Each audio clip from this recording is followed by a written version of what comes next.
Welcome to Mystery Date, where we dive into the weird, the wild, and the downright puzzling. While our podcast is primarily for entertainment with plenty of laughs along the way, we occasionally discuss serious and sensitive topics.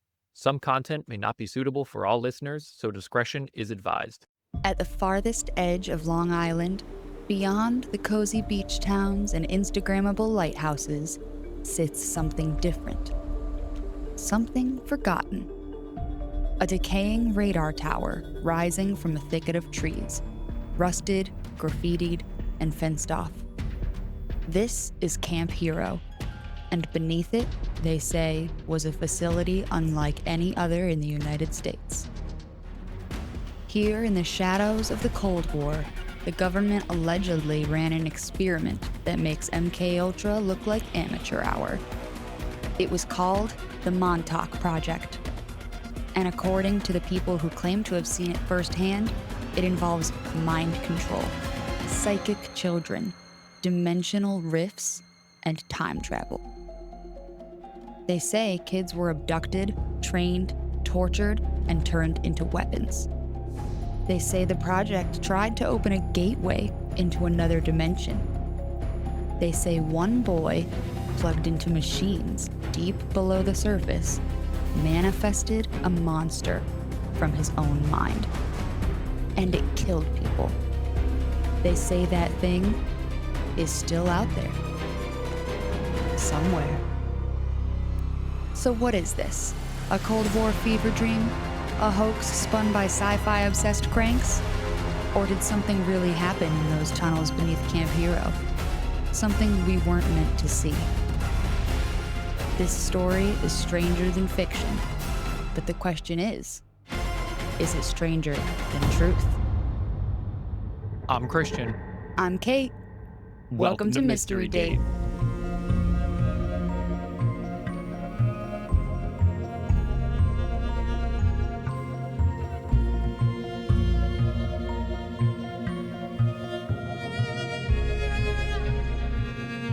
It's date night, meaning we get to talk about all things mysterious and weird. This season is called Into the Woods, and it involves mysteries surrounding woods, forests, and jungles all around our world. Tonight's mystery is all about Project Montauk. Get comfy, grab your favorite drink, and let's start the show. All right. So besides from me and some of the things I've told you about, have you ever heard about the Montauk Project? Or Project Montauk, however you want to phrase it? I had never heard of it before you said we were going to do it for this season. And you told me it's what Stranger Things, the series, was loosely based on. Yeah. And then after reading the intro, I could see that. I mean, that seems take for take. Like, oh, yeah. And they're quoted saying that they took a lot of inspiration from this story. So it's not just assuming, it's close enough. Hearsay of people saying they must have been inspired by it. They have actually said, yes, we were inspired by it and took a lot from those stories and legends. Okay. All right. Interesting. And you'll kind of see why in a little bit, how they got this story. And because you might be thinking, okay, well, this is like some classified military stuff and I've never heard of it. Why are other people like hearing about it and researching it? But there's a reason for that and we'll get into it. But we're going to begin with the story. Our story begins with whispers. Not the kind you hear from people, but the kind that seem to rise from the walls themselves. Concrete, lead-lined, and buried beneath the pine and sand of eastern Long Island. Camp Hero. That's what the map calls it. A decommissioned Air Force station, now just a public park with rusting fences, decoy buildings, and one very ominous radar tower that hasn't spun up since 1984. Imagine having that just looming over your town. Yeah, it's creepy. I mean, it could be cool. I mean, yeah, I'm sure kids do some illegal activities over there. Even just as a kid, I loved having the old rusty water tower in town. They eventually redid that park and made it look nice and gave the water tower a paint job, but when I was growing up, it was not the prettiest of sights. It was more ominous. And I never did anything illegal concerning the water tower, but I'm a writer, so I used to sit on the swing set and just dream up stories like, oh, if we could climb those ladders, the rusty water tower, we could jump in there. Like, I don't know. That's fun stuff for a kid. Yeah, I mean, we had the water tower in Fairport. Yeah, that's what I'm talking about. Yep. We were there all the time. I'm sure a lot of small towns have similar things like that, and I'm sure this radar dish might have been one of them.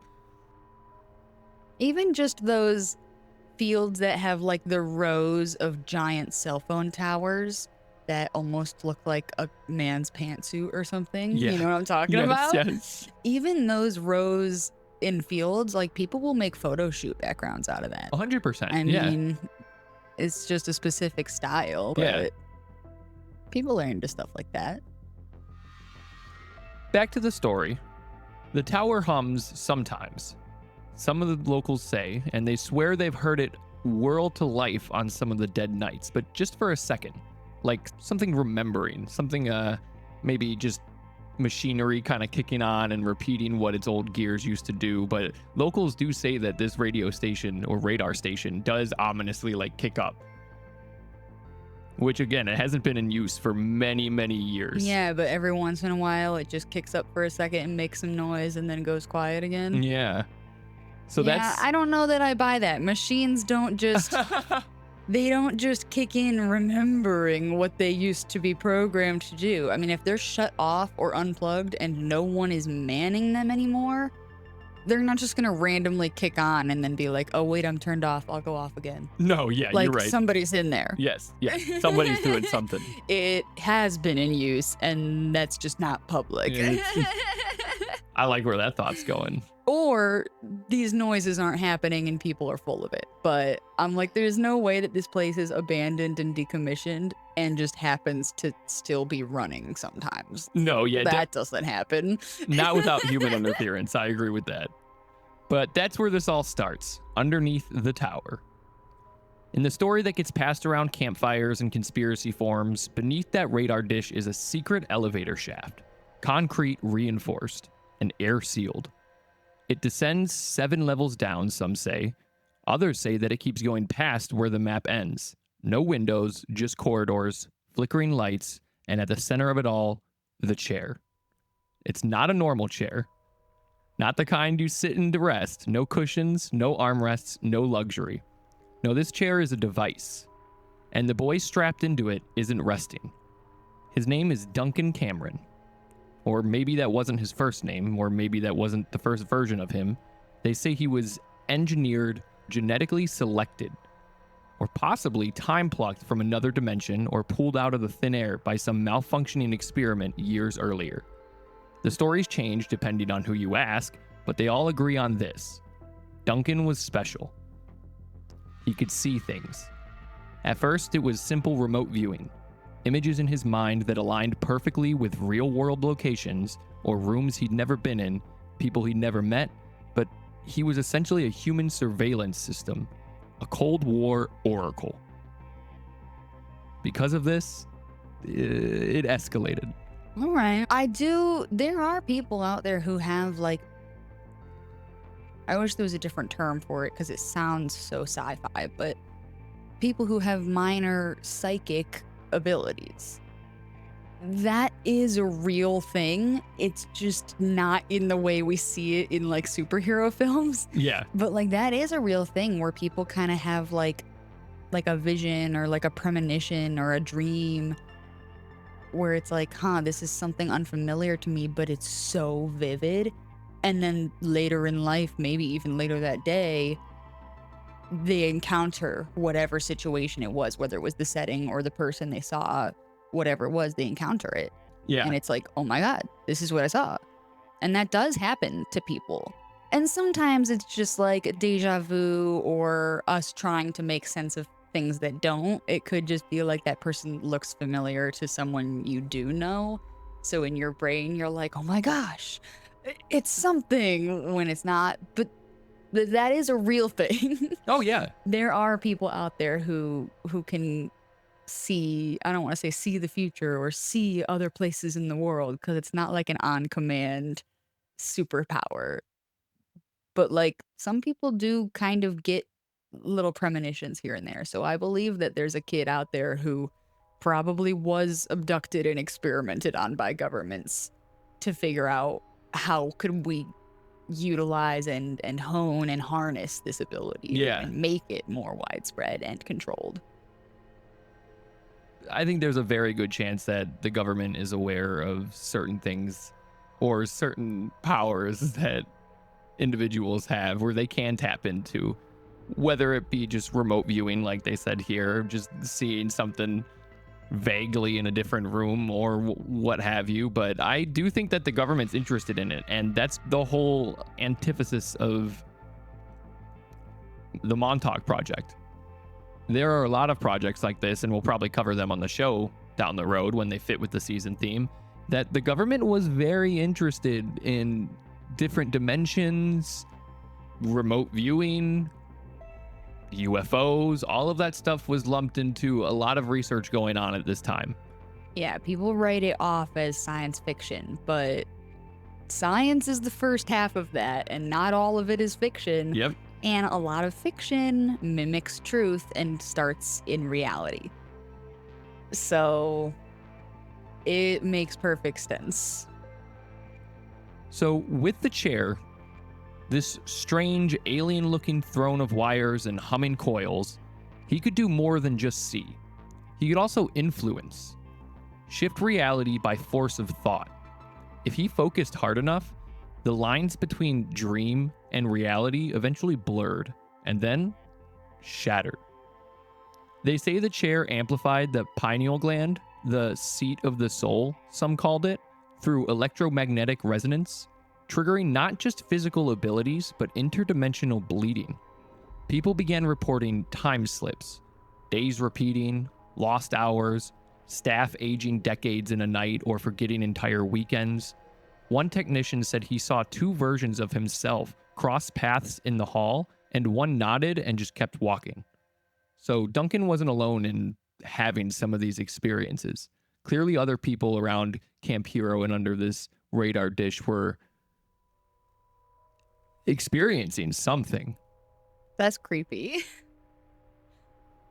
Project Montauk, known internally as Phoenix 2, a follow-up to the supposed Philadelphia experiment, which we will talk about in a little bit, had dozens of subjects, mostly children.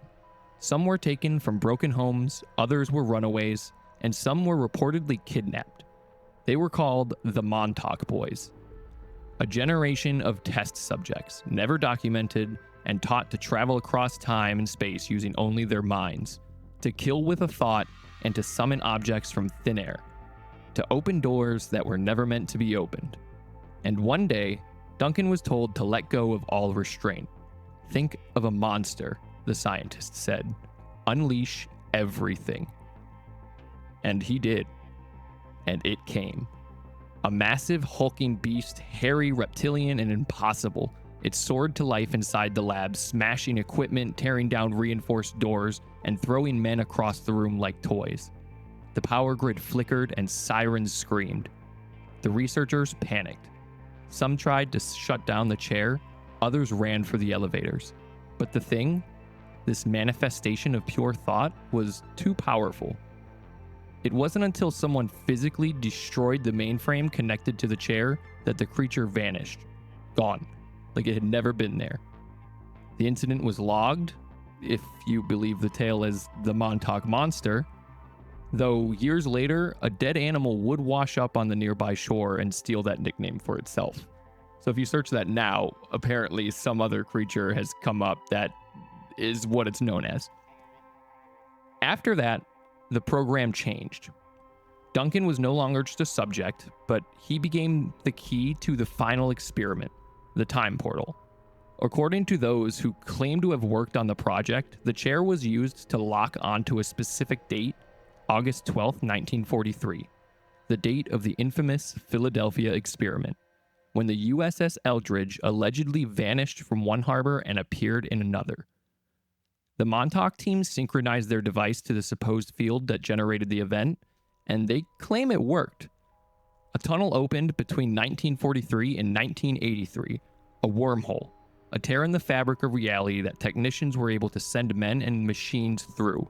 Some returned, some didn't. Others came back wrong. The portals, some say, began to grow unstable. It leaked timelines, events overlapped, and test subjects began seeing visions of a place that didn't exist, and whole days just went missing. Then came the final sabotage. According to Preston B. Nichols, one of the few to later claim whistleblower status, Duncan was asked to shut down it all. He was put back in the chair and told to imagine the end. He pictured destruction. He pictured chaos. He pictured the entire complex collapsing under its own weight.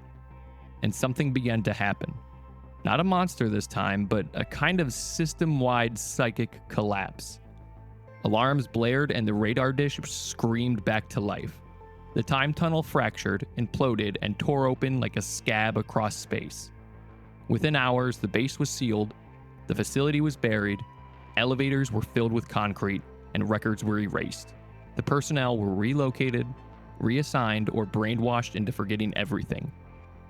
What remains there today is a haunted shell, the Camp Hero State Park, a place where tourists take selfies and hikers veer off path to stare at buildings for a little too long that they're not allowed to enter.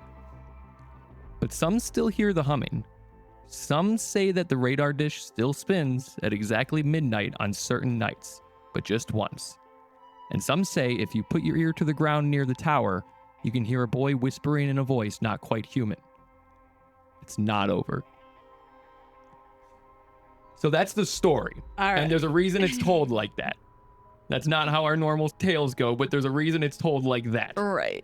I was gonna say, this is something that starts off like, yeah, this is pretty legit. This is actually all believable, whether you realize it or not. I know it sounds far-fetched in science fiction, but it's like, no, this all tracks. And then it very quickly made me giggle because it's like, okay, well. Yeah, not gonna lie, reading it just completely straight like that was a little hard. The researchers told him, imagine a monster, bigger and scarier than anything else. Why would they tell him to do that?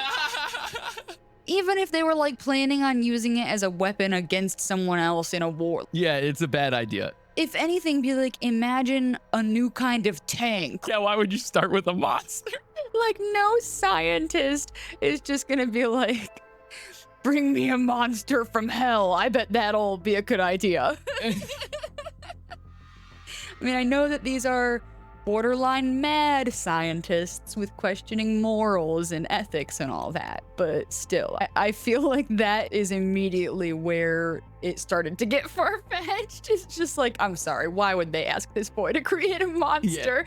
Yeah. They had to know it would come to life and destroy things. Yep, so, I mean, that's about it for the episode. No. All right, see you guys next time. Nope.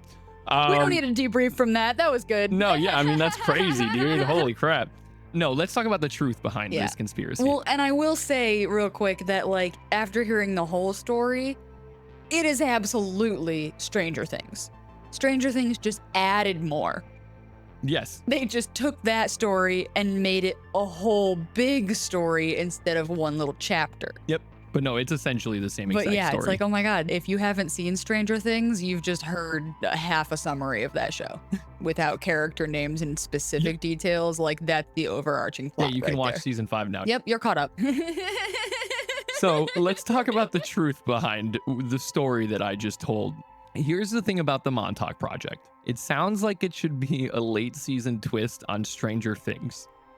Government mind control, time travel, psychic kids, portals to alternate dimensions. It's got everything. It's like an X-Men movie. Yes, like a comic book. Yeah, this is where they take the kids to X-Men school. Yeah, but when you peel back the layers of this mystery, you'll find a much murkier picture. Because the truth, it's not nearly as flashy. Of course, it can't possibly be so picturesque in real life. No, but it is just weird enough to make people wonder. I will say that. There are some strange things happening here. So let's... And like, listen, man, I don't know. I'm not saying anything about right now's government, but government in general, as a whole, looking back in history, especially during times like the Cold War, Governments were absolutely doing some sketchy underground, non-public knowledge shit. Oh, yeah. Like, not just our government, like globally, like people were getting into some fucked up science for a little bit there. So like, this is all believable to a point. So let's talk about Camp Hero itself. Camp Hero is real. It was a U.S. military installation located on the eastern tip of Long Island, built during World War II as a part of the Coastal Defense Network, and the massive radar tower, the AN/FPS-35, is still there, towering above the tree line like something out of War of the Worlds. It was operational during the Cold War, tracking potential Soviet threats, so that was its main purpose. When the base was decommissioned in the early 1980s and transferred to the New York State Office of Parks, Recreation, and Historic Preservation. It's fancy. All right, yeah. Big office. Much of the site was closed to the public, and this included a lot of underground bunkers, tunnels, and buildings that were left just fenced off for safety or secrecy, depending on who you ask. But that much a little of this, a little of that. Yeah. I'm sure, honestly, it is a little bit of this. If it was Soviet information that they were tracking, there's probably just stuff that they're like, no, the public doesn't need to know that. Even if it's not, they might have not known for sure if they were going to reopen it for anything in the future. And they're like, well, you know, don't decommission the whole facility yet. We won't go clearing out all records and everything. So don't turn it into a war monument museum for the public to go check out. Like, just keep it locked up. Like, it's a private property thing right now. Yeah. Might not necessarily have been that deep yet. Like, no, exactly. It might have just been stuff that they're like, no, the public doesn't need to be in here. Yeah. You can't get into a normal active military base without like some sort of ID or like guest list. Like you can't just be walking into those places. No, especially if they had underground sense. Bunkers and shit like that. Like, people can't be just walking around in those. If it's a World War II ruins and like established monument and park type of thing. So Camp Hero is real. That much is fact, but that's also where the conspiracy theory really begins to bloom. The actual Montauk Project conspiracy theory stems almost entirely from the testimony of one man, Preston B. Nichols, who co-authored the 1992 book, The Montauk Project: Experiments in Time with Peter Moon. In the book, Nichols claimed he recovered repressed memories of working at a secret underground facility beneath Camp Hero during the 1970s and early 80s. According to Nichols, he had been part of an ultra-secret continuation of the Philadelphia experiment, a supposed 1943 Navy experiment where the USS Eldridge vanished from one port and teleported to another. Nichols also said that he worked on the Phoenix Project, which eventually evolved into the Montauk Project. His claims include teleportation of humans and objects, time travel through artificial wormholes, mind control experiments using radio frequencies, contact with aliens, yes, plural, aliens, different species, a child psychic named Duncan Cameron, who may have been reincarnated or time displaced, a literal thought monster tearing through the lab and ending this whole operation.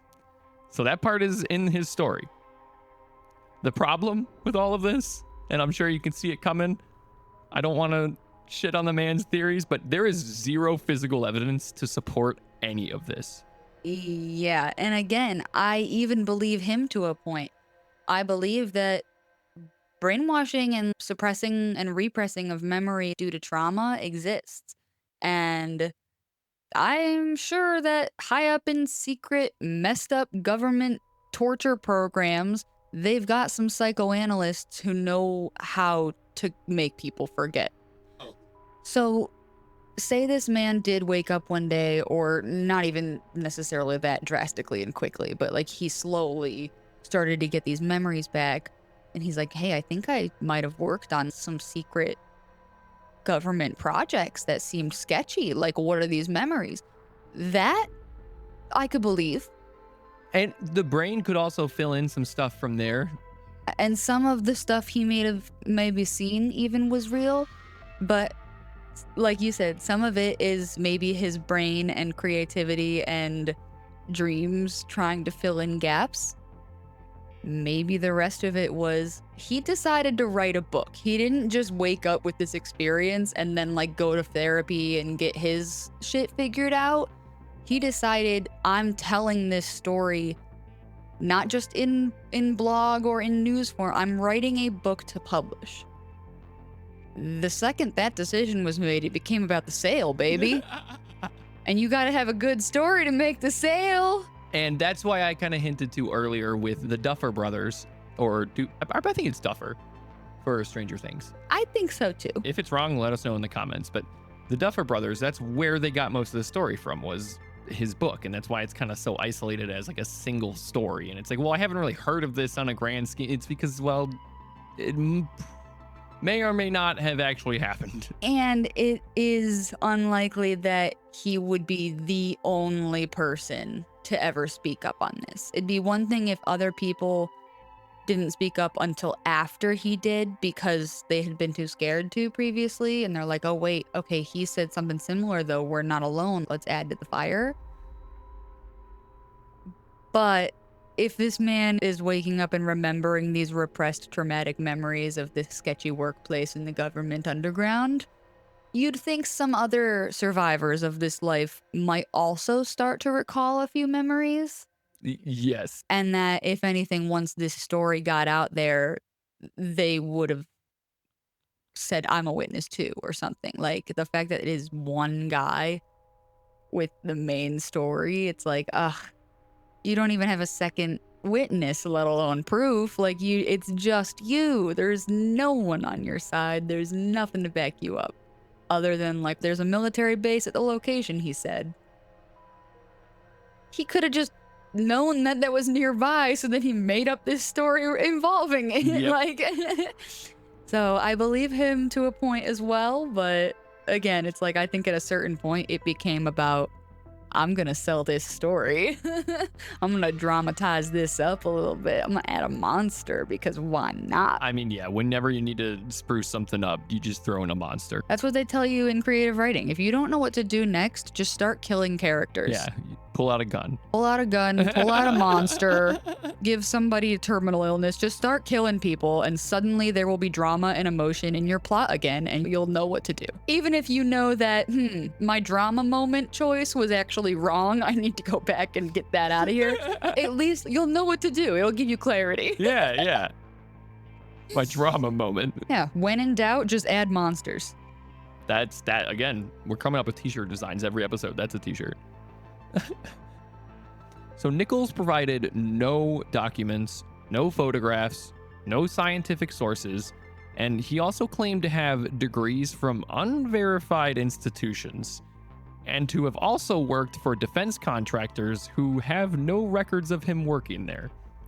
His story also frequently contradicts itself, even in his own books. Critics and researchers have noted that the Montauk Project story seems to be cobbled together from pre-existing conspiracy lore, such as, like we mentioned, the Philadelphia experiment, which was popularized by Carl Allen, was widely debunked by scientists and Navy personnel. The shiplogs of the USS Eldridge show no disappearance and no supposed teleportation event that likely stemmed this whole theory that has come from this. I was gonna bring that up when you mentioned it earlier. I'm like, so this whole Philadelphia project they keep referencing, is there anything on that?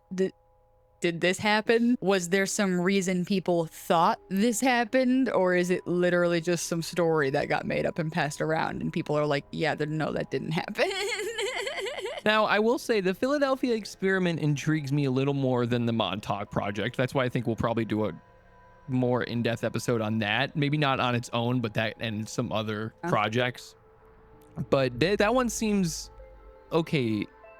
A lot of the naysayers are coming from the government. So it's like, oh, so maybe it's just they're onto something. Get them to look the other way. Exactly.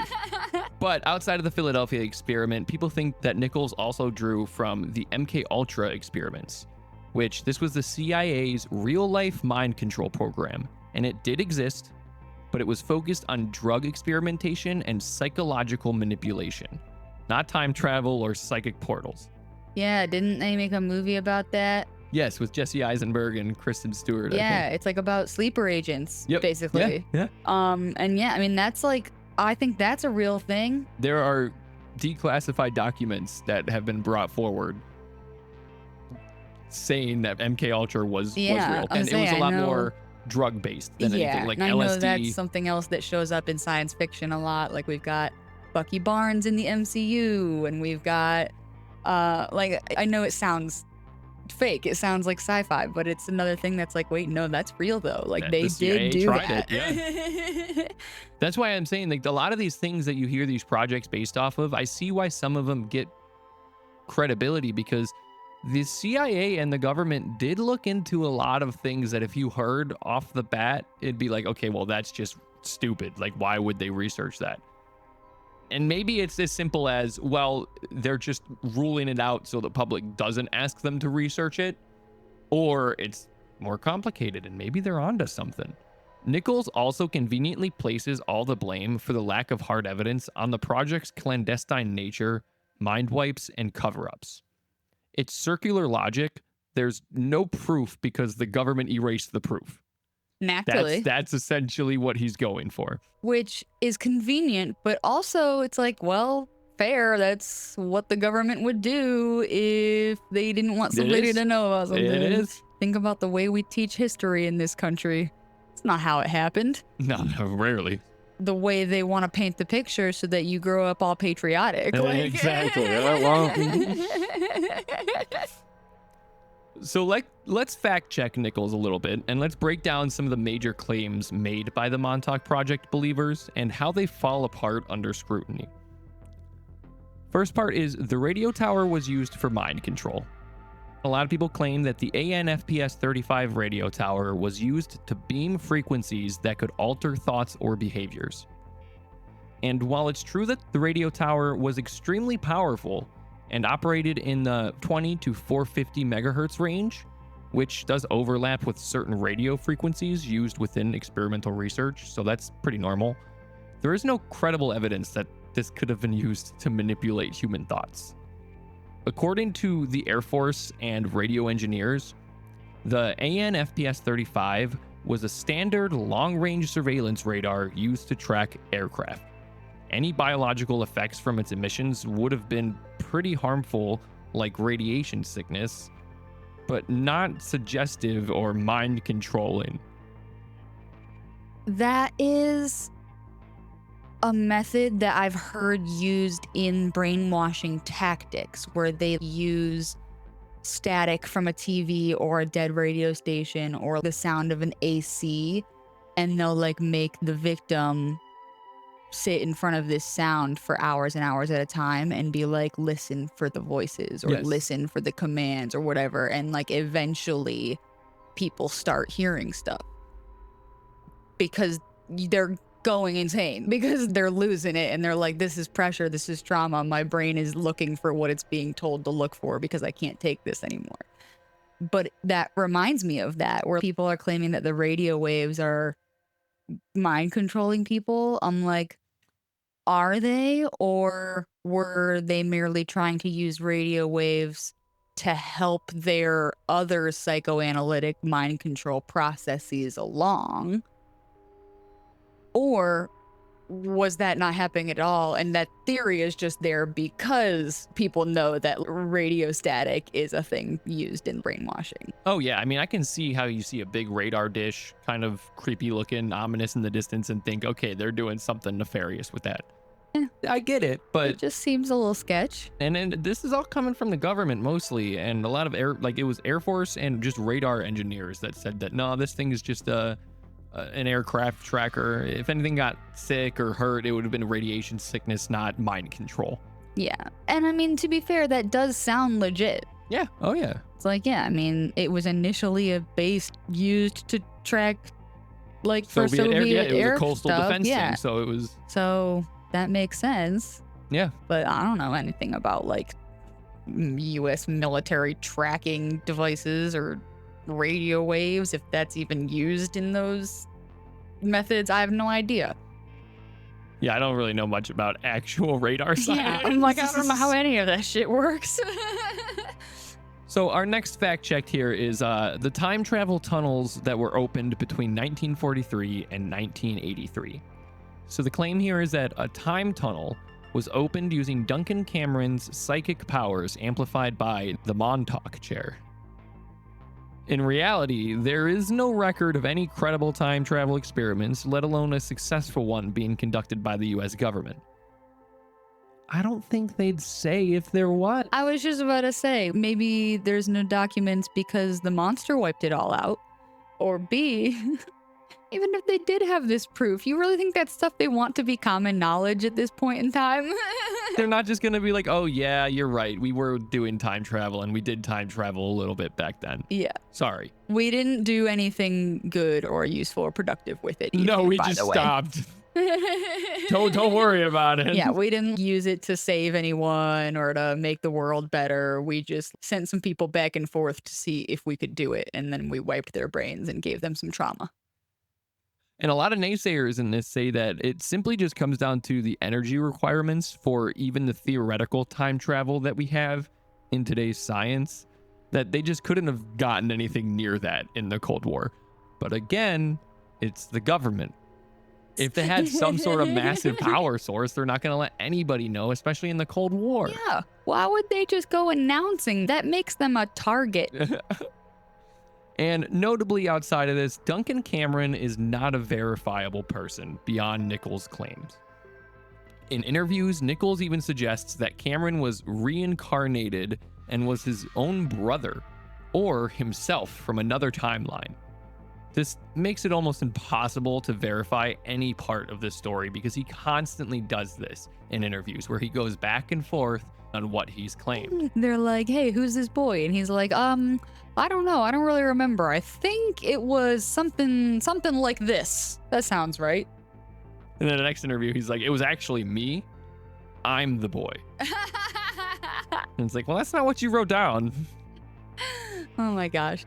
Well, yeah, and I know that there were rumors that they had children that were given up for adoption that never really maybe got entered into the system properly in the first place, or kids were kidnapped, maybe name was changed and their real record went down as a missing person or murder or something. And that was that. So it is still possible that they had some child or children that it's like, well, there's no proof that that person existed.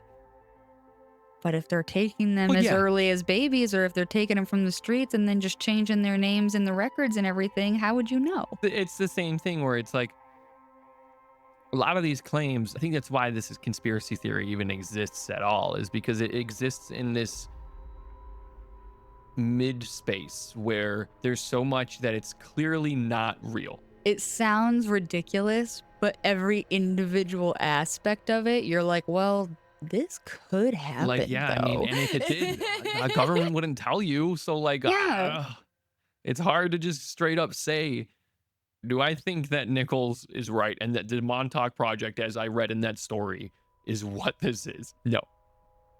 But I do think there is something here, and that's why I included some of the other parts we're going to talk about. Yeah, like I said at the very beginning, this story sounded very legitimate and believable at first, until you said the scientist ordered the boy to create a monster. And I'm like, all right, well, yep, this is where I stop believing you. Yes. But the first half, there might be something there. So the next thing we're going to kind of fact check is the Montauk boys and the psychic children that were experimented on by the government.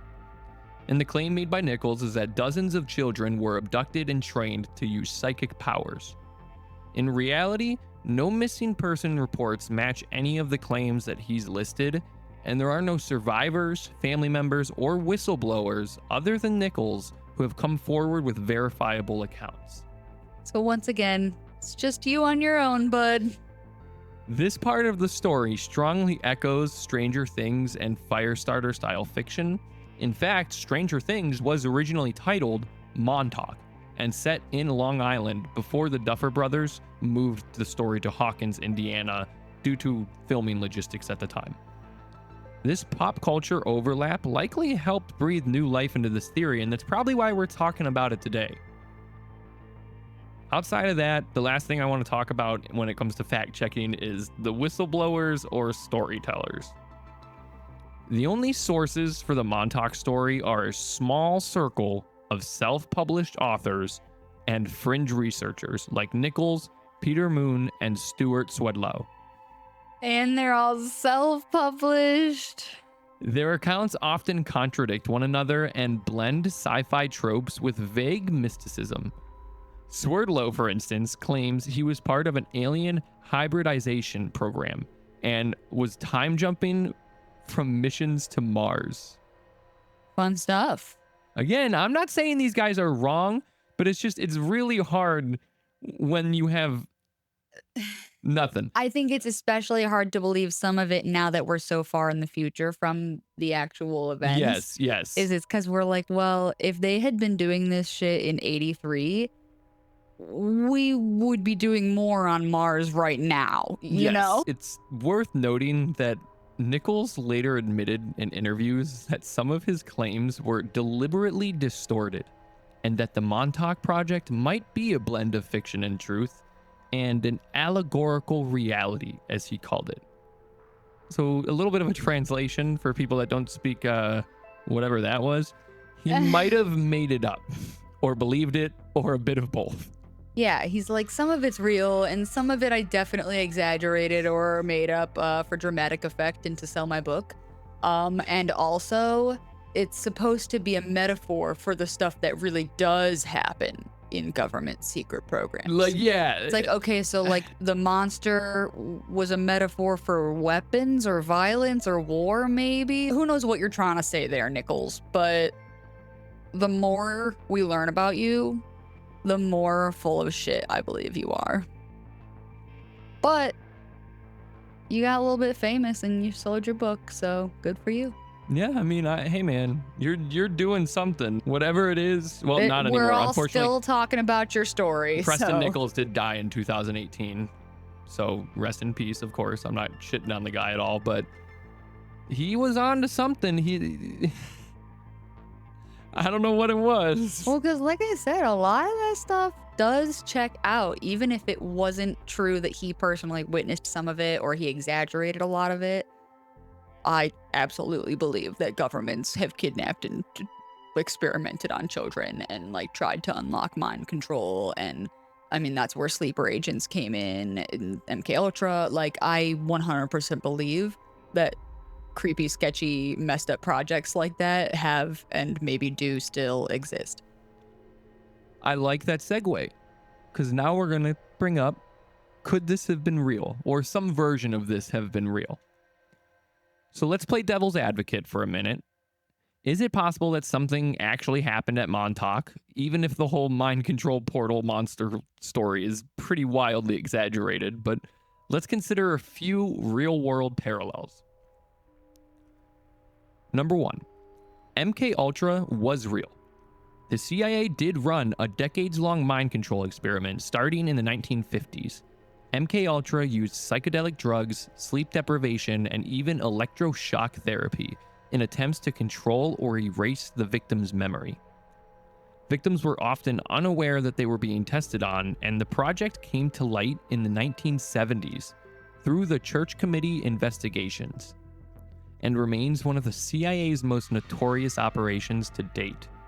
If the US government was willing to conduct illegal mind control tests on civilians, is it unthinkable that another black project might have operated under a similar veil of secrecy?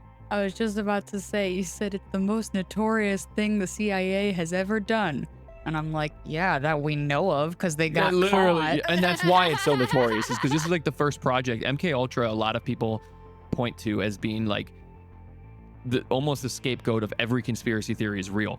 And I'm not saying it's not, I'm not saying it is, but because the MK Ultra files were redacted, or at least what we got of them, that showed to American citizens and global citizens watching in that the CIA was doing some weird things. Like, that's... I mean, the FBI too. Yes. Like, they're not necessarily always on the American people's No, side. not at all. And especially when it comes to our military, because the next thing we're going to talk about is Operation Paperclip. Have you ever heard of that? Is that the little guy in Microsoft Word that used to have a little notepad and he would give you tips in school?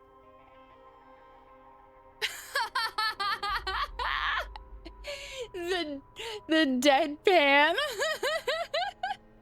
I'm joking. That was Clippy. I know that was Clippy. I was kidding. Tell me about Project Paperclip or whatever the Operation fuck. Paperclip. See, we got projects, we got operations, we got Spy experiments. Kids. Yeah, this is crazy. So after World War II, over 1,600 German scientists and engineers, including known Nazi Party members, were recruited by the US government. These scientists worked on aerospace and weapons development and had some disturbing pasts in human experimentation. Could some of these scientists have ended up at secret sites like Montauk? Well, it's not impossible. The US military had dozens of off-book research locations during the Cold War, and there are some that are known to be in New York State. And if you have these Nazi members who used to do human experimentation, and again, some of our conspiracy theories, but all the theories that the Nazis were up to. I was just about to say, we have a lot more proof of the dark shit that was going on in Germany during the Holocaust with things like experimentation and human torture trials and all kinds of weird, fucked up science on that side of things. So, yeah, it's like, just because we're not them doesn't mean that our people couldn't be doing something like that too, especially since we literally recruited those guys. I was about to say we brought them over. Yeah, we're like, hey, now that we've stopped your government from doing what you're doing, you want to come over here and keep doing what you were doing? Yeah.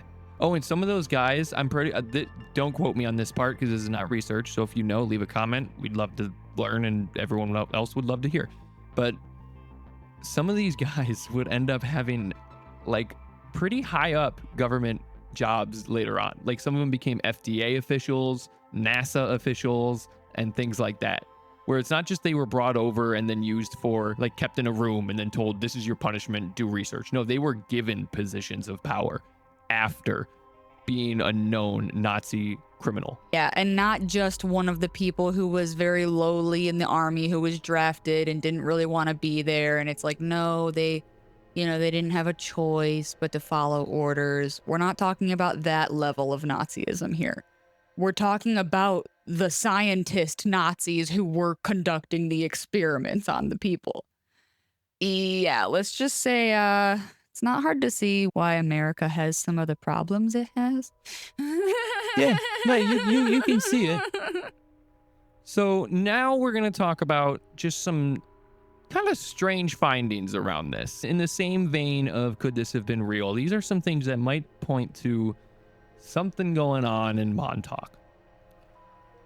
And the first thing is the Montauk Monster. In July 2008, a strange creature washed up on the shore near Montauk.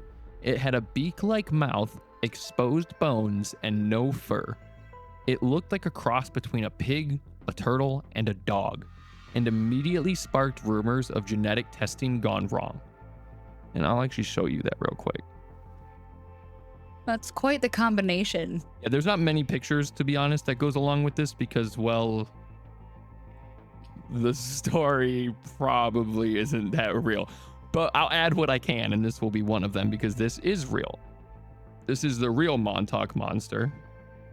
It's really just like No, it is freaky. I'm not going to lie to you. Yeah, but at the end of the day, it could just be kind of an unidentifiable remains of some animal. Oh, what the fuck? Yeah. Okay, you said No, exposed bone, so I was picturing like a skeletal. No. This literally looks like a whole pig with like the head of a turtle and yeah, like maybe the arms of a dog or the tail of a dog. Like this thing does look fucked up. This looks like some creepy Satan hell monster that you would see depicted in like a Bible story that's meant to scare you. Like Yeah. This literally looks like some creepy monster that like lives with Hades in some creepy myth movie. Like, oh my gosh, I thought it was going to be much more like Animal Remains, and not, no, this is like a whole ass creature. And it does not look like any known animal. Like, Do you want to know something else kind of creepy? Near Montauk is Plum Island, which Plum Island does refer to two distinct islands, and one's in New York and one's in Massachusetts. The New York Plum Island is known for the Plum Island Animal Disease Center, a research facility focused on animal diseases.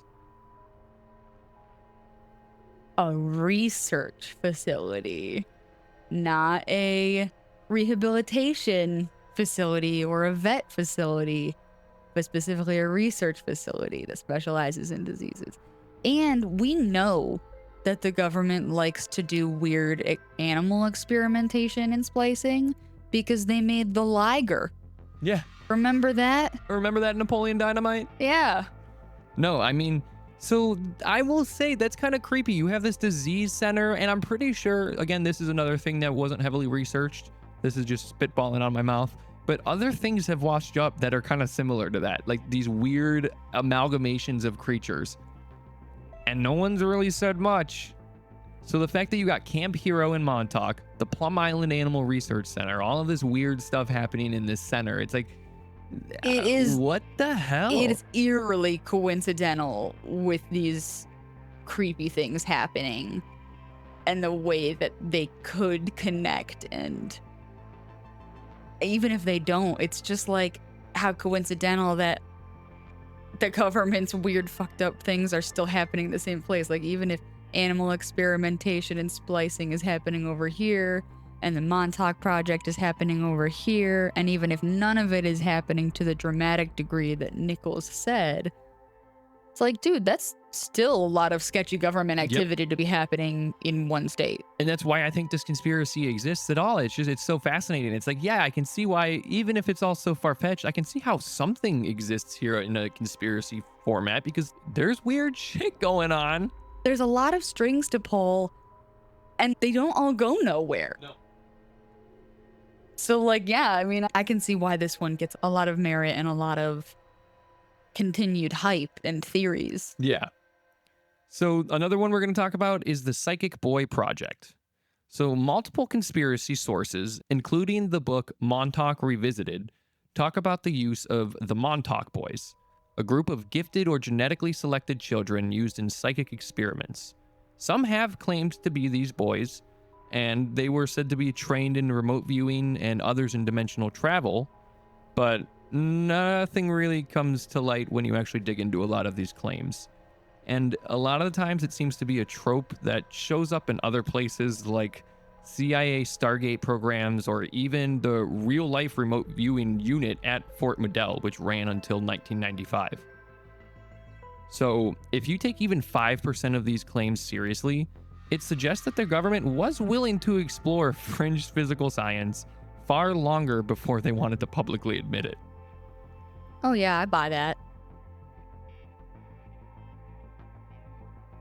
And on top of this, with one of the Montauk boys, we have Duncan Cameron. And I mentioned that some boys have come up and claimed to be some of these other Montauk boys, but there is a strange part to all of this. 3 different people have claimed to be Duncan Cameron, including one man who says he was mind wiped and aged to fit the role. Another claims that Duncan's consciousness was implanted in his body during the Montauk's experiments, but again, these don't really go anywhere. So are they just hoaxers, delusional, or are they actually victims of this project? I mean, people are coming out there saying some stuff. But just like Nichols, there's nothing to back up anything they say. The last thing to bring up that might give some credibility to all of this is Montauk feels weird. Anyone who visits Camp Hero will tell you it doesn't feel like an ordinary park. There are buildings with doors that lead to nowhere. There are manholes with no covers, staircases that descend into darkness, fences where there really shouldn't be any fences. The radar dish looms darkly over it, and all of this just kind of culminate into what some call a liminal space, the sense of being between realms. And, well, Montauk is kind of the perfect breeding ground for this. As researcher Joshua Cutchin writes, liminal spaces invite projection. They are the cracks where imagination floods in and pours into the collective subconscious. So Montauk may be less about what actually happened and more about what we need to believe could happen. After that, we're going to just talk about the obvious elephant in the room, the Stranger Things connection. Before Hawkins, Indiana, there was Montauk. When Stranger Things was first conceived, it wasn't set in the Midwest. It was supposed to be called Montauk and took place on the far end of Long Island, in the shadow of a decommissioned radar station with a dark secret. So this is a quote from Matt Duffer from 2016. We were very into conspiracy theories. One of the first things we found was this story about a place called Camp Hero, where the government supposedly kidnapped kids and did mind control experiments. So, right there, he's quoted as saying that Stranger Things is direct retelling, essentially, of the Montauk Project story. Yeah. And in their original pitch, the Duffer brothers laid out a story inspired by this and Preston Nichols, and it was a tale packed with psychic children, secret military bases, interdimensional portals, and Cold War paranoia. And all of those elements still exist in Stranger Things today. And here's another quote from Ross Duffer from 2018. The Montauk Project had everything we wanted: government experiments, supernatural stuff, time travel, alternate dimensions, and monsters. It felt like this weird urban legend that combined all the sci-fi movies we grew up loving.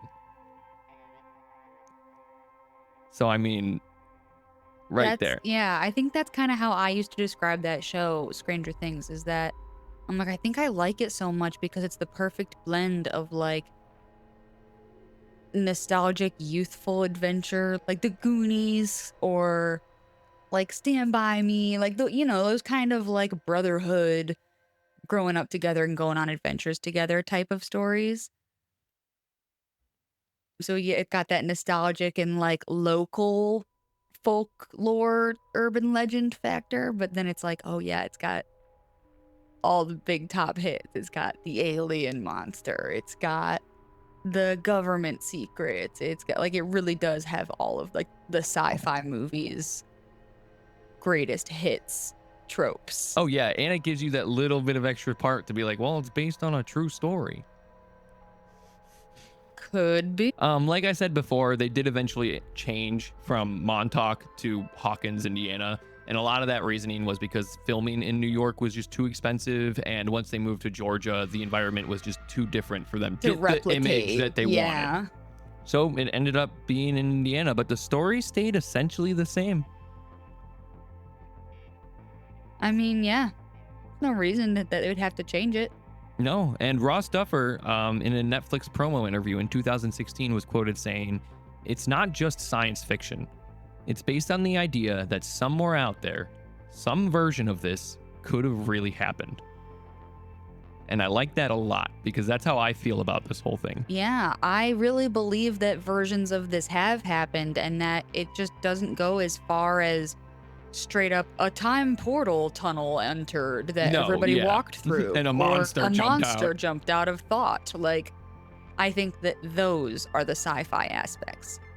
I think the government kidnappings and experimentations and secret black market projects and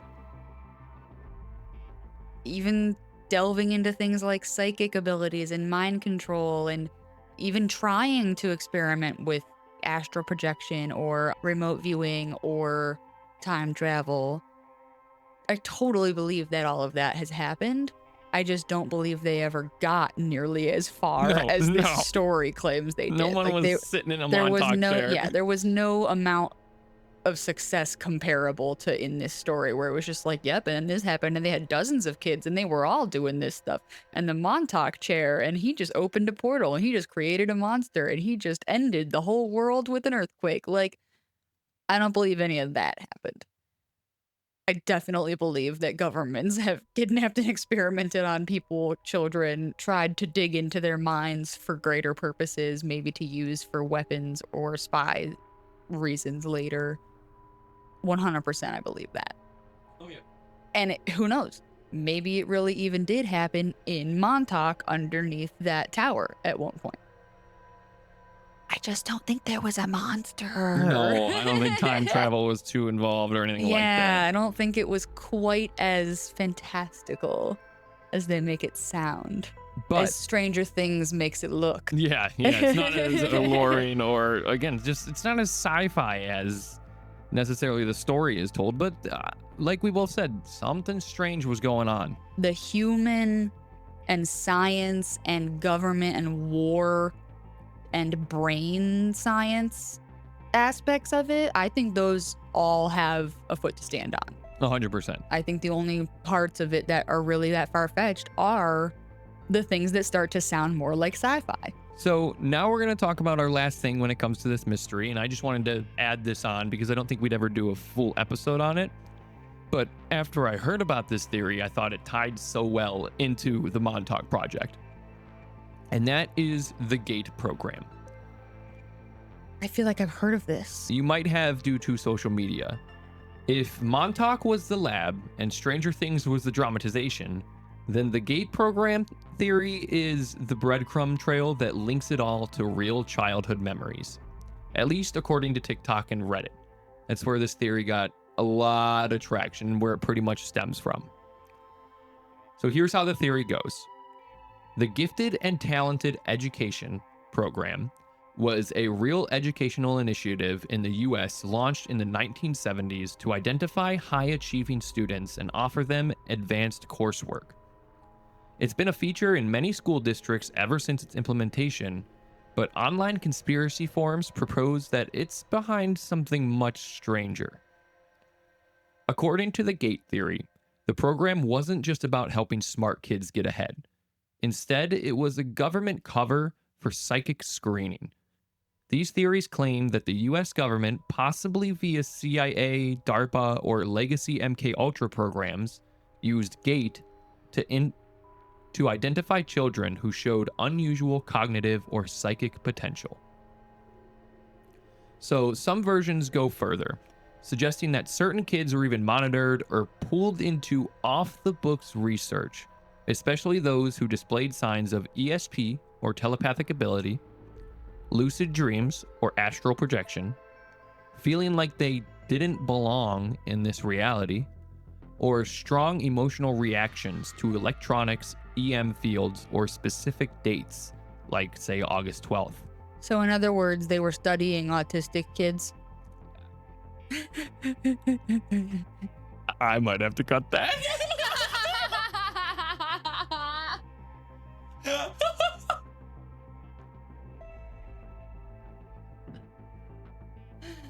Okay, I'll say something different.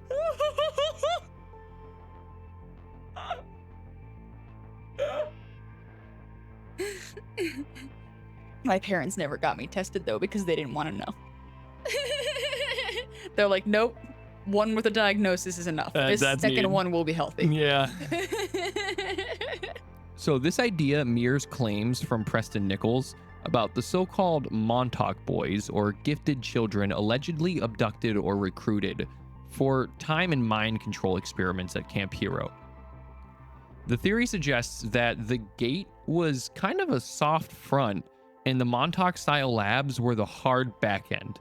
According to Reddit lore, some former GATE students recall, so if any of this sounds familiar to you, let me know or leave a comment, that'd be interesting to hear, being pulled out of class for special tests that no one else really remembers, having strange memory gaps of dreams of labs, wires, or underground tunnels, unusual medical exams with no clear diagnosis or no real follow-up, or feeling as though they're being watched throughout their school years.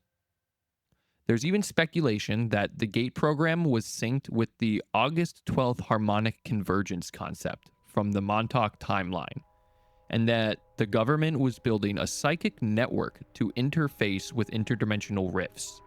And yes, the theory's rise was massively fueled by TikTok videos, where former gate kids compare eerily similar experiences, often with the same script. Were you in the gate program as a kid? Did weird things happen to you too? Let's talk. Things like that. Critics and frankly some other rational people note that these patterns can likely be explained by confirmation bias or shared educational pressures. Or simply people thinking it's like a trend and wanting to hop on and go viral from it. Yes, or the fact that many smart and creative kids are prone to vivid dreams and deja vu. Yeah, I mean, I've talked about that in therapy a little bit. I mean, I didn't we didn't talk about my dreams that much. We did real therapy, like focusing on life for the most part. But I've always been interested in like diving deeper into dreams and things like that and deja vu. And I do remember bringing it up several times where I'd be like, look, I have crazy vivid dreams. I used to have night terrors and really bad nightmares as a kid. And I had to kind of work out how to get through that and how to make them stop. And I know how to lucid dream now because of that. That's how I got out of night terrors, is figured out how to lucid dream. Like, so we did talk about that occasionally. And I remember being pulled out of class sometimes to be like, hey, we're going to have you take this typing test to see how fast you can go. And I'd be like, we already had computers class today. Like, we didn't take typing tests. It's not like I missed one. What are you talking about? And they would just be like, oh, wow, very good, very good. And they're like, right now, do a reading test, see how fast you can go. And I'd be like, why do I have to do these things? Like, why am I like in special ed now? Like, what? Like, why am I getting pulled out of class to get like a one-on-one session with a different teacher and then just get sent back to class afterwards? And it was never really explained to me why.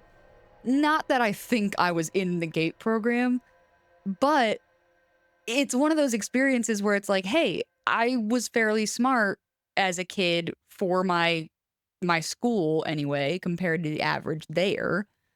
And I was very interested in learning and in reading, whereas a lot of kids are like, I don't care about this. Like, I want to go play with my friends. I was interested in school, so I think that was mostly what it was. It was just like, hey, you're a smart kid, you're interested, let's give you some extra work to do while these other kids are getting some more help. Because I know I wasn't the only kid that got taken out of classes, but it was like a weird experience. And I do have very vivid dreams, so it is like, it does track where if you're very well read, if you're very creative, if you're very intelligent, if you have a combination of some of those things going on, you do kind of have a little bit more vulnerability or openness to some of those quote unquote psychic abilities. Like, even if it's just as simple as you get deja vu more often, or you remember your dreams better than other people.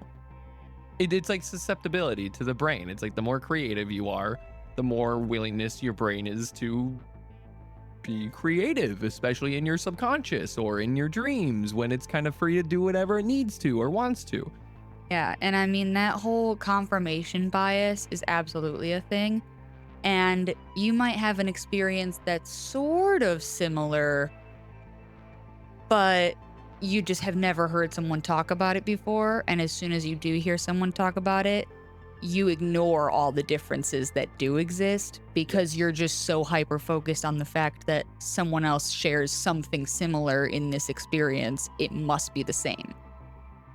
Even if when you really put the stories down on paper, it's like, these aren't the same experience. They have similarities, but they're not the same. No, but when you're in that emotional state and you are searching for validity, you're searching for somebody to kind of affirm what you're feeling and to show you, hey, you're not crazy, you're gonna hear what you need to hear.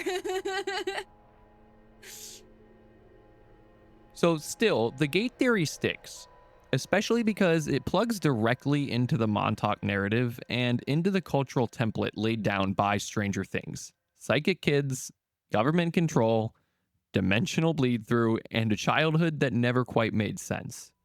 Some of the other things that are brought up in the GATE program that are mentioned on TikTok, that people share these similar experiences, are, like you said, being pulled out of class randomly, given a lot of cognitive tests. So some of the experiences that people talk about are being put into a dark room and giving those classic, like, thick plastic headphones and doing hearing tests and vision tests and certain, almost what seems like a medical exam, but never really receiving a follow-up or being told why you did it. And some kids were pulled in more often than others, some were never pulled, and things like that. So if you have any experiences or anything like that, please share with us. I'd love to hear. So in closing, was the Montauk Project real? Did the US government open a portal in time using psychic kids and Nazi science? Or did a few fringe researchers spin Cold War paranoia into a modern myth born from true but warped into legend? Here's the thing. Even conspiracy has a kernel of reality. MK Ultra, Paperclip, secret bases, missing money, forgotten tech, real weirdos with real clearances doing things we'll never get full answers about. So maybe it doesn't matter if it's true. Maybe the Montauk Project is the monster we imagine when we think about unchecked power, abandoned facilities, and governments who lie. Or maybe, just maybe, there's still a boy in a chair deep beneath Long Island, dreaming us all into being. So, I don't even know what the conclusion would be to ask you. I'm assuming you don't believe this happened. Well, kind of don't believe. I was going to say, in the I same way of honestly that. believe that the Montauk Project could have been real. I just don't think it got as far as they were legitimately opening time portals and creating monsters out of thin air. I think that it was probably something more along the lines of the GATE program, where it's like we're screening kids, trying to find gifted children, people we can bring in very young to kind of raise and train and teach in our research and method, or perhaps even experiment on to see if we can use that brain power and creativity of theirs for something greater or to enhance it or whatever it may be. I totally believe that happened, probably even at that Montauk facility, especially because why would it randomly be turning on at midnight every full moon? Like, what? Machines don't just randomly kick on like, oh, time to work. Oh, wait, I forgot we're retired. They don't do that. There's a person or persons or government agencies somewhere that is controlling it. And I'm not suggesting that means some sort of Montauk Project is still actively occurring there. But like the fact that they're like, nope, that's just a decommissioned, abandoned base now, when it's clearly not. I'm like, oh yeah, something happened there that they don't want people to find out about. So they need to wait decades until they can officially decommission it to make sure there's no proof left. Yeah, I could totally see this all just, there's so much surrounding MK Ultra and the CIA during this time. I really can see it all just being a massive joint operation almost under that same umbrella, where you had whatever was happening in Montauk. Some kids maybe did get abducted and taken from orphanages. They started this GATE program to mold the minds of younger kids coming up so that when they got to MK Ultra, they were easier to manipulate and brainwash, and they were already super smart and super skilled. Possibly the government does know something that we don't about the other side, whether that's different dimensions or time travel. Maybe they have tapped a little bit into that. Yeah, I could believe that they might have discovered something, or even maybe started to kind of open some sort of portal or some sort of door. But I don't believe that it was a fully successful mission. Even if they're like, well, it wasn't, because when people came back, they came back wrong. Well, yeah, but they made it there, so that's a success in my book. And I don't think that happened. I think, if anything, they started to discover maybe what we would call a little bit of proof of something like another dimension, another parallel universe, another time, existing on top of ours or able to jump through wormholes too. I believe they could have discovered some sort of proof or evidence of stuff like that, but not a way to access it yet. No, I don't think they had this technology like the chair that was all set up to specifically send children. Like, no, I don't think they had anything like that. Especially like, yes, there was a lot of shit going on between World War I, World War II, and the Cold War. I mean, there was a lot of dark stuff happening behind closed doors of all governments during those times. There was a lot of secrets and there was a lot of weird experiments and all kinds of fun stuff. But like at the same time, the government was mostly preoccupied with the war. Yes. Not necessarily a bunch of like little kid summer camp brain projects. Like, yeah, I mean, if resources were being diverted to an operation like this, it was probably not receiving the wealth of money that it could have been at this time. Because, yeah, like the you said, amount of money and resources they would need to be able to create some sort of Montauk chair that opens universe tunnels and time traveling portals, like that amount of energy would be huge. yes. It would have so much equipment and solar panels and a whole like radiation power plant or something. Like they would have a bunch of stuff going on there to help being powering that. That's like, okay, but that stuff's not there. So how could the chair be there?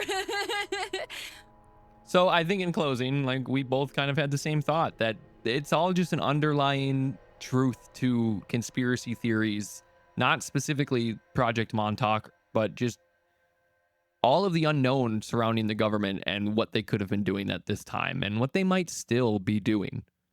It's just one of those you never really know what the people in power are capable of or what they're not showing you. Yep. So that brings us to Date Night Debrief. And our question for tonight is fairly simple, and I think it'll be fairly quick. But if you met me today, do you think you'd go on a second date? That's hard. This is going to sound so mean. I swear it does not even. No, take it. No, yeah. I don't know if I'd go on a first date today just because I feel like I couldn't see myself dating today. I feel like if we had not been together and I was single all this time and I was presumably at a similar place in my life and you just weren't my husband this whole time, I honestly don't think I'd be interested enough in men to go seeking a date. Like, if we happened to cross paths and I felt the connection and we went out, I definitely think I'd go out with you again because you're so cute and funny. Like, you make me laugh so much and you're nice and you listen and I talk forever and you don't give me shit about it. That's why I had to do this podcast, because now I get to sit and just talk to her for hours. No. Yeah. No, I like that answer. Yeah, because I was thinking like, you're not, if in this alternate reality, kind of fits with the theme, you're not actively looking for someone. Say I started hitting on you at the bar. We did go out on like a first. Yeah.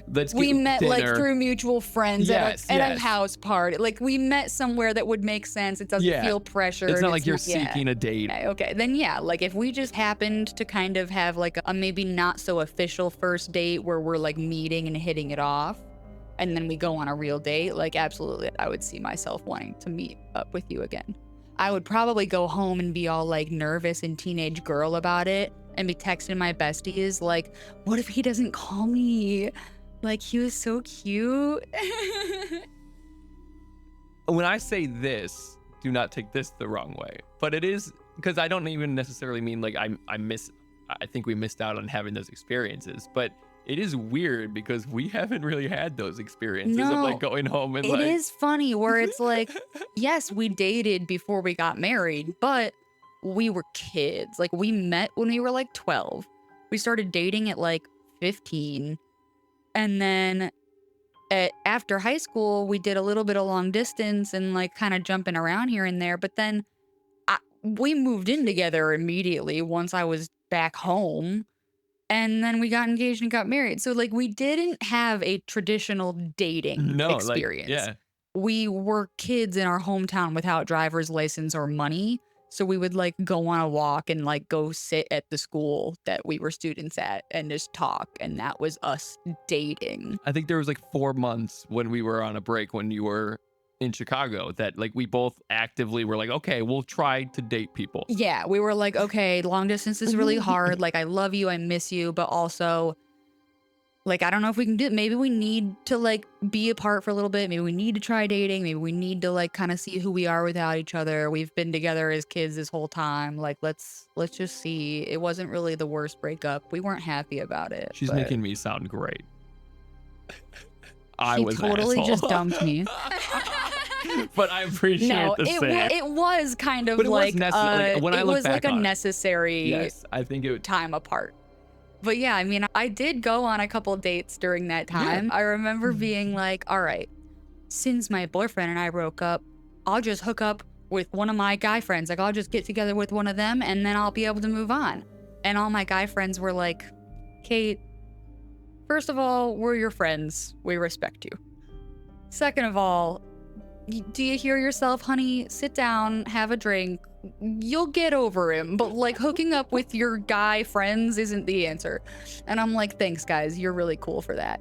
That was really classy of them. Some dudes would have just been like, yeah, literally. I was like, see, and this is how I know I have good friends, because they didn't take advantage of that. But then I came home and my besties were like, all right, you've got to get on Tinder and get over his ass. And I'm like, I don't know, Tinder? But I did it, and I went on 2 Tinder dates.